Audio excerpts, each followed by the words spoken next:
বিগত আন্দোলনে আমাদের 31 দফা সংস্কারের বিষয়টা আন্দোলনের অংশ হিসেবে ছিল কিন্তু, এবং আমরা সকলে যারা বিরোধী দলের আমরা ঐক্যমতের পরিপ্রেক্ষিতে কিন্তু 31 দফাটা বাস্তবায়ন করার জন্য আগামী দিনে তার রূপরেখাও দিয়েছি যে একটা জাতীয় সরকারের মধ্যে বাস্তবায়ন করা হবে।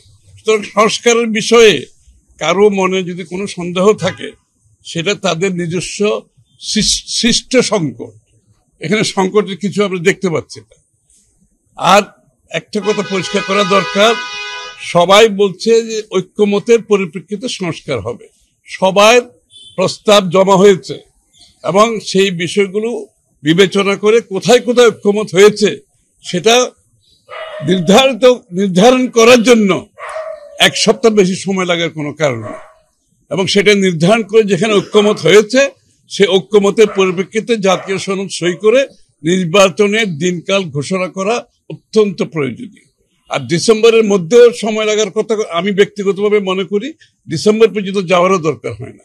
ঐক্যমতের পরিপ্রেক্ষিতে আমরা সেটা সিদ্ধান্ত নিয়ে আমরা জাতীয় সনদ সই করে ডিসেম্বরের আগেও নির্বাচন করা সম্ভব। এর ডিসেম্বরের পর তো যাওয়ার প্রশ্ন আসছে না, বরং আগে করা সম্ভব। আপনারা যদি দেখেন ঐক্যমত তো কেউ সৃষ্টি করছে না, সবাই সবার মতামত দিয়েছে।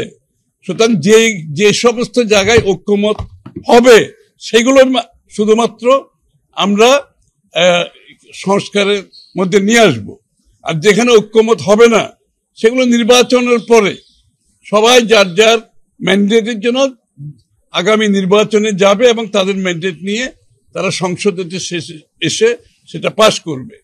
সুতরাং এইখানে এই সংস্কারের কথাটা খুবই পরিষ্কার, না বুঝার কোনো কারণ নেই। বুঝে শুনে না বুঝলে যদি সেটা তার কোনো সমাধান নেই।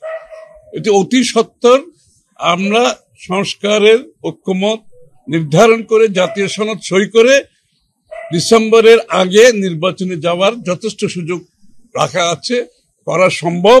এবং এটা যদি আপনি ওপেন এন্ডেড রাখেন, এই যে সংস্কারের বিষয়টা নিয়ে ওপেন এন্ডেড খোলা রাখেন, এটা কিন্তু রং একটা মেসেজ যাচ্ছে জাতির কাছে। কারণ এটা দিনক্ষণ দিয়ে এটা সমাধান করা সম্ভব। সুতরাং যত তাড়াতাড়ি সম্ভব এটা করা উচিত। কারণ বিচার তো চলবে, বিচার তো চলমান প্রক্রিয়া, এবং আমরা সবাই বিচার চাই। আমরা সবাই নির্যাতিত, আমরা নিপীড়িত, গুম খুন হত্যার শিকার, জেলের শিকার, মিথ্যা মামলার শিকার।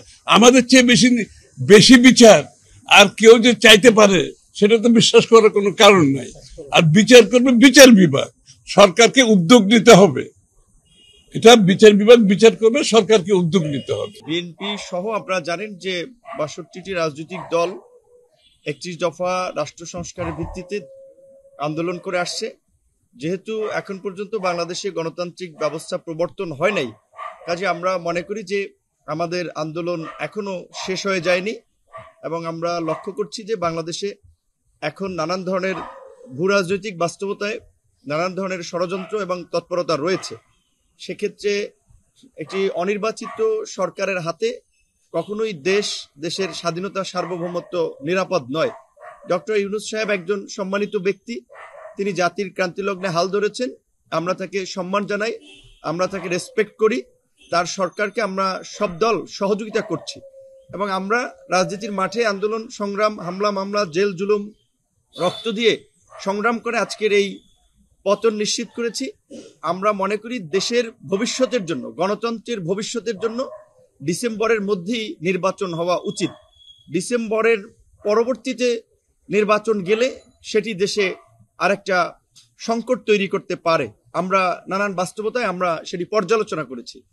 আর আমরা মনে করি যে জাতীয় ঐক্যমত্য কমিশনের কাছে যেহেতু ইতিমধ্যেই বিভিন্ন রাজনৈতিক দলগুলো তাদের লিখিত সংস্কার প্রস্তাবনাগুলো জমা দিয়েছে, আলোচনাও হয়েছে, এবং আগামী ২-১ মাসের মধ্যেই তারা চাইলে যেই বিষয়গুলোতে ঐক্যমত্য তৈরি হচ্ছে সেগুলোর আলোকে একটা জুলাই চার্টার করে ডিসেম্বরের মধ্যে নির্বাচন তারা করতে পারে।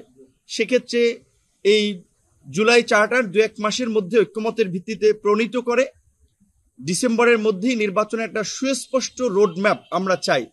একটা অস্পষ্ট ঘোষণা ডিসেম্বর টু জুন, এটা আসলে একটা সরকারের পক্ষ থেকে এ ধরনের অস্পষ্ট ঘোষণা থাকা রাজনীতির মাঠে একটা সন্দেহ সংশয় বা জটিলতা তৈরি করবে। সেক্ষেত্রে আমাদের পরিষ্কার দাবি, যেটা আমরা ইতিমধ্যে বিএনপি সহ অন্যান্য রাজনৈতিক দল আলাপ আলোচনা করে পরিষ্কারই বলেছি, ডিসেম্বরের মধ্যেই নির্বাচন হতে হবে। বিজয়ের মাসে আমরা বাংলাদেশের গণতন্ত্রের একটা নতুন বিজয় উদযাপন করতে চাই।